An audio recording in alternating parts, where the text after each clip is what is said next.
Saya tidak ada masalah sebenarnya. Bukan saya mencari nama ke atau apa-apa. Saya cuma ingin berkhidmatkan Allah. Sebab ini penting bagi kehidupan seseorang. Tapi yang umat bagi nombor 6, Alhamdulillah. Semoga Allah berkati. Yang pertama sekali kita nak ucap tahniah kepada Lembaga Hasil Dalam Negeri yang telah berjaya mengutip 175 bilion pada tahun 2022. Tahun 2022 tahun 2022. Masa siapa saya lupa. Okey. Tapi saya ucap tahniahlah sebab Lembaga Hasil telah kutip 175 bilion. Yang keduanya, seringkali digunakan perkataan kerajaan yang lepas. Kerajaan lepas, pengaian lepas ada 3 Perdana Menteri tau. Daripada Langkawi, daripada Pagoh dan daripada Bera. Kerajaan yang lepas tu apa dia maksud? Saya tak faham. Sebab apa? Barisan Nasional sekarang sudah masuk bersama dengan PH. Kalau sebut kerajaan lepas, Barisan Nasional. Jadi seringkali diperkecilkan kerajaan yang lepas, kerajaan lepas. Tak payah sebutlah. Petang ni pun sebenarnya saya tak nak bercakap berlebih-lebihan. Sebab apa ini berhubung dengan Lembaga Hasilan Negeri, kita nak cakap tenang-tenang. Tapi bila bagan provok tadi, maka saya tidak ada pilihan untuk juga bercakap dengan lebih hebat dan dahsyat. Yang Muhammad, tak payah provok. Kita jangan buat kerja banding kerajaan yang lepas. Kita pun belum buat apa lagi. Saya tahu kata kita telah mengambil membawa masuk pelaburan 100 bilion.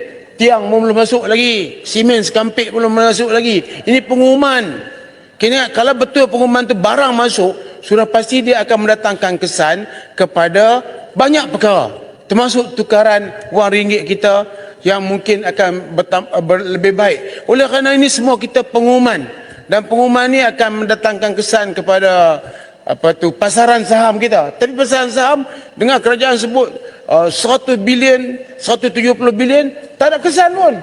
Sebab kita kena bagi kesan kepada impaknya biar menyeluruh, bukan takat pengumuman dan cerita-cerita saja. Jadi saya minta jangan sebut lagi perkataan kerajaan yang lepas. Kalau kena sebut perkataan kerajaan lepas, saya nak sebut kerajaan yang lepas 2022 telah kutip 175 bilion. Yang keduanya, walaupun macam-macam pandangan, saya menyokong usaha kerajaan untuk membina beberapa seksyen di sini yang mensyaratkan mesyuarat wakil daripada Sabah dan Sarawak setelah berunding dengan Ketua Menteri dan juga Premier Sarawak. Saya setuju, tak ada masalah. Tapi saya perkataan menyebut negeri ini kadang-kadang rimas saya dibuatnya. Kita Malaysia. Kita rakyat Malaysia. Saya pergi ke mana pun saya ingat saya orang Malaysia. Tuan-tuan tengok, saya jarang menyebut tentang negeri saya. Saya jarang. Sebab apa? Saya rakyat Malaysia. Jadi kalau sekiranya orang layak tu daripada bersebut ni berkedudukan dan berpengalaman, kalau sekiranya yang layak tu daripada Sabah, kita lantik semua daripada Sabah. Tak ada masalah. Bukan yang tetapnya wakil satu wakil Sabah, satu wakil Sarawak. Tapi kerana yang lain itu layak daripada Sabah dan Sarawak, kena lantik juga. Bukan satu orang Sabah, satu orang Sarawak. Kerana mungkin yang layak daripada Sabah 5 orang lah. Apa masalah? Kalau yang layak daripada Sarawak 5 orang lah. Saya tak kisah. Saya tak tahu kata ni tak lantik daripada negeri. Tak. Kalau orang saya layak, lantik. Tak ada masalah. Pernah 2 orang ketua hakim negara daripada Perlis. Dia layak, lantik. Tidak ada masalah. Yang paling penting kita rakyat Malaysia. Berbanggalah jadi rakyat Malaysia. Jangan menempik kenegerian yang luar biasa. Sebab kita rakyat Malaysia. Macam speaker, walaupun dia kemarahan, dia rakyat Malaysia. Orang hebat, polis lagi, rakyat Malaysia. Jadi demikian adanya, masa nak habis ya. Jadi saya menyokong supaya pelantikan ini didasarkan kepada pengalaman dan berkedudukan, bukan saja 2 orang wakil daripada Sabah dan Sarawak. Kalau layak kita lantik ya. Kemudian yang berikutnya yang berhormat, ini sekarang masa susah yang berhormat ya. Kita Perdana Menteri duduk sebut perkataan orang tu sakau, orang ni sakau. Sekarang susah. Orang yang dulu nama jutawan sekarang dah susah yang berhormat. Saya tahu. Saya juga orang berniaga, saya tahu. Sekarang susah.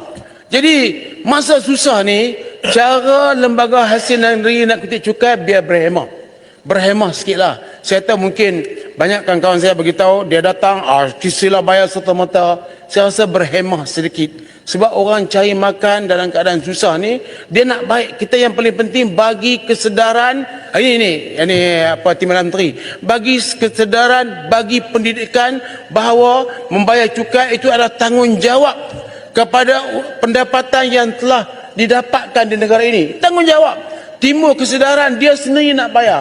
Seperti yang telah disebut oleh Pendang tadi, kita nak supaya orang datang bayar tu dengan cara sukarela. Sekarang mungkin dia tersilap, dia terlupa apa, bagi buat cara berhemah kerana orang tengah susah. Bukan semua perniagaan berjaya. Banyak perniagaan yang buka tutup. Jadi dengan itu saya minta supaya tindakan yang lebih berhemah. Rakyat Malaysia tak seranggai, dan juga kepada orang muda melihat bahawa sekarang ni kita minta supaya kerajaan mengambil tindakan yang lebih terbuka, berhemah, supaya orang yang kita nak kutip itu rasa seronok untuk bayar, dan orang yang kutip pun seronok. Jangan dalam bentuk tegang tak sesuatu macam. Di parlimen tu macam tu je, tegang. Tengok saya pakai biru, hijau. Yang Muhammad tak pakai hijau. Hijau ni kalau kami lah, tapi saya nak pakai saya pakai hijau. Sebab saya jumpa Ulu Langat ni, saya nak pakai kalau ni, nak tunjuk ke dia. Jadi mari tajuk ni balik. Ni saya tak kata kat Ulu Langat, saya sebut saya jumpa Ulu Langat, saya pakai yang tadi. Ini adalah lambang Hari Mental Sedunia. Jadi wallahu alam. Kemudian akhir sekali Yang Berhormat, akhir sekali gulung. ya, saya tahu Yang Berhormat, walaupun Yang Berhormat pernah menutup mic, tapi jangan tutup mic dengan saya, sebab kita pertama kita kawan, yang keduanya saya bukan berniat untuk mengganggu siapa-siapa ya. Yang pasal investment Yang Berhormat, kita sedar investment ni disebut kepada bank Islam dan juga institusi-institusi kewangan yang lain. Kita sedar apa pun investment sekarang ni risikonya cukup tinggi. Kita kena sedar yang itu dulu. Sebab kalau rakyat Malaysia dia fikir bahawa kalau buat investment kalau rugi, kena ini masalah. Cukup kritikal sekarang. Dunia cukup kritikal. Jadi kita minta supaya investment tu juga dilihat juga berisiko. Jangan bila kita sebut investment di sini soalnya mesti untung dan sebagainya. Ada juga rugi dan lain lagi. Terima kasih Yang Berhormat. Bukan saya menyokong. Saya bersama-sama kawan-kawan untuk melihat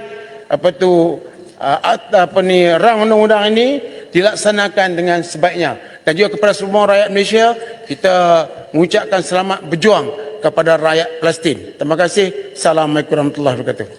Terima kasih Yang Berhormat.